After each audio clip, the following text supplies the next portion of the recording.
მუნიციპალიტეტში საარჩევნო მასალების განთავსება გარკვეულ წესებს უნდა დაექვემდებაროს. საინფორმაციო მასალები, პლაკატები და ბანერები მხოლოდ სპეციალურად საინფორმაციო დაფებზე განთავსდება, რომლებიც ქალაქის სხვადასხვა ქუჩასა და საჯარო სივრცეში დამონტაჟდება, სადაც ყველა პოლიტიკური სუბიექტი თანაბარ პირობებში შეძლებენ საკუთარი გზავნილის გავრცელებას ამომრჩევლამდე. ხელისუფლებაში ამბობენ, რომ ეს ნაბიჯი ქალაქის იერსახეს დაიცავს, ხოლო მოქალაქეები ერთიან, მოწესრიგებულ სივრცეში მიიღებენ ინფორმაციას. ეს საკრებულოს ერთადერთი თემა იყო, რაზეც ადგილობრივი საკანონმდებლო ორგანოს დეპუტატები შეიკრიბნენ და შესაბამისი გადაწყვეტილება მიიღეს. დაიწყო საარჩევნო კამპანია, რაშიდაც ჩართული იქნება სხვადასხვა პოლიტიკური სუბიექტები და მოუწოდეთ ყველას, რაც საკრებულოზე განხილული იქნა და კანონი იქნა მიღებული.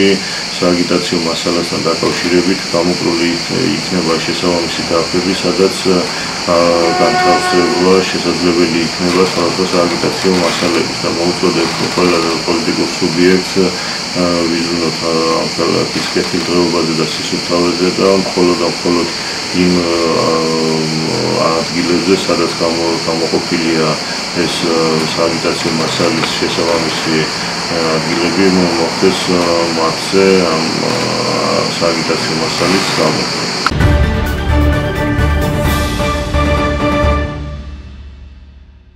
ერთკვირიანი გასტროლის შემდეგ ცეკვის ანსამბლი ბაკაშვილები თურქეთის საერთაშორისო ფესტივალიდან დაბრუნდა. მშობლებისა და ახლობლების დახვედრამ ზესტაფონის პირველ საჯარო სკოლასთან, რომლის ბაზაზეც ანსამბლი ფუნქციონირებს, მათი ვოიაჟი განსაკუთრებით დასამახსოვრებელი გახადა.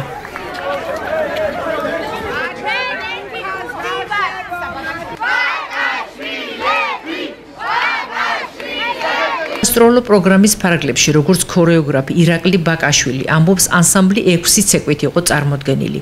კონცერტები კი თურქეთის 2 ქალაქში, ტრაბზონსა და რიზეში ტარდებოდა. მისი თქმით, ბაკაშვილებმა ფესტივალზე საინტერესო შინაარსი, მაღალი საშემსრულებლო ხელოვნება და გუნდურობა კიდევ ერთხელ წარმოაჩინეს და მონაწილე ქვეყნებისა და სპეციალისტების სიმპათიები დაიმსახურეს. ტრაბზონი რიზეს ფესტივალზე 2 ქალაქში გვიწევდა სიარული, ვიცეკვეთ 3 კონცერტი. დამღლელი გასტროლი იყო, რა თქმა უნდა, იმიტომ რომ სულ გზაში და სულ კონცერტზე ვიყავით. ქონდა პატარ-პატარა ტრამვებიც, მაგრამ დღეს ყველაფერი კარგად არის უკვე. მაყოფილი ვარ ჩემი თითოეული მოცეკვავის, იმ გოგო ბიჭების, რომელმაც საქართველოს სახელი და ჩვენი რაიონის, ჩვენი ქალაქის ზესტაფონის სახელი ესე გაიცვეს და ამაყად წავდექით 16 ქვეყნის წინაშე და მადლიერი ვარ ყველა ჩემი მოცეკვავის და ყველა ჩემი მშობელს მადლობას ვუხდი, რომ ესე გვერდში გვიდგანან, თავის შვილებს ესე გვერდში უდგანან და ჩვენც ვამაყობთ ამით, რომ ესეთი შეკრული ანსამბლი ჩამოვაყალიბეთ და სხვა პროექტზე, ბაკაშვილების პროექტზე გადავედით და კიდევ ესე ველოდებით 5 სექტემბერს რომ შეკრება მოვახდინოთ და ახალი პროექტებით დაუბრუნდეთ ჩვენ ქალაქს. ემოციებითა და ფერადი შთაბეჭდილებებით დატვირთულმა მოცეკვავეებმა, როგორც თავად გვითხრეს, არა მხოლოდ საერთაშორისო დონის სცენაზე გამოსვლის გამოცდილება, არამედ მსოფლიოს კულტურული ისტორიებიც გაიზიარეს.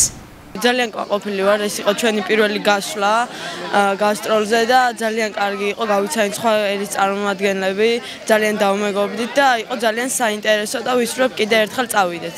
ვიყავ გასტროლზე თურქეთში, ქალაქ ტრაპიზონში. ყველაფრისთვის ვარ ძალიან ყოფილი და მინდა ირაკლის და გვანცა მასწავლებლებს მოუხადო მადლობა. ჩვენი ანსამბლი იყო თურქეთში, ქალაქ ტრაპიზონში. ძალიან დიდი გამოცდილება მივიღე ამით. ბავშვები უფრო დავმეგობრდით, ძალიან ბევრი უცხო ერის ადამიანი გავიცანით და დავმეგობრდით და ძალიან გამიჭირდა იქნა წამოს. გასტროლი თურქეთში ანსამბლ ბაკაშვილების პირველი გასვლა იყო ქვეყნის საზღვრებს გარეთ.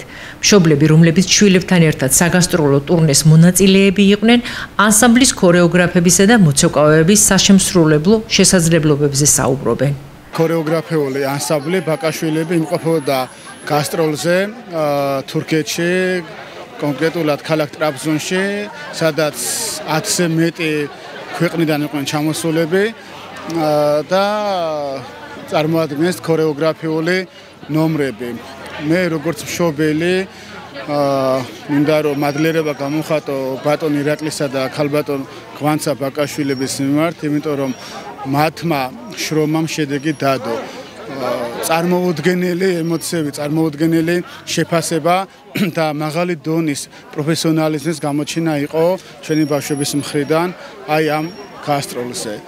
და მინდა რომ ერთი რამ აღვნიშნო კიდევ რომ ჩვენი ბავშვები ვინც იქ იმყოფებოდა არიან ძალიან მობილიზებული, მიზანდასახულები და რა თქმა უნდა კიდევ ხას გაუსვა იმას რომ მაღალი პროფესიონალიზმი და ინდივიდუალიზმი ახასიათებს ამ ანსამბლის ქორეოგრაფებს და მე როგორც რიგითი მშობელი, როგორც რიგითი მოქალაქე ამ რაიონისა ბედნიერი ვარ რომ ესეთი ქორეოგრაფები ყავს ჩვენს რაიონში. სექტემბრის პირველი რიცხვებიდან ბაკაშვილები ახალ სეზონს დაიწყებენ და არაერთი საინტერესო პროექტის წარსდგებიან მაყურებელთა წინაშე. იგეგმება სოლო კონცერტებიც, რომლის გამოცდილება ბაკაშვილებს უკვე არაერთი აქვთ. ნუსხაშია ანსამბლის 20 წლის იუბილესადმი მიწვნილი მზადებაც.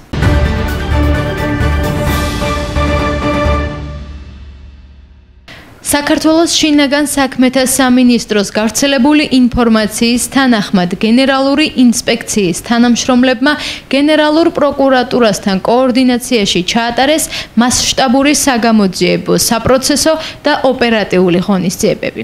მათი შედეგებით ნარკოტიკული საშუალების უკანონო შეძენა, შენახვისა და მისი უკანონო რეალიზაციის ბრალდებით 3 პირი იქნა დაკავებული.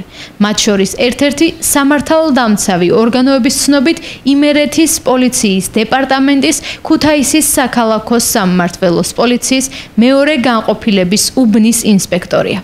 შინაგან საქმეთა სამინისტროს განცხადებით, სამართალდამცავებმა ნივთმტკიცებად ამოიღეს შესაბამისი ნარკოტიკული საშუალებები და დანიშნეს შესაბამისი ექსპერტიზა. გამოძიება მიმდინარეობს საქართველოს სისხლის სამართლის კოდექსის 260 მუხლის პირველი და მეორე ნაწილებით. ასევე 260 ტერცია მუხლის მეოთხე ნაწილით.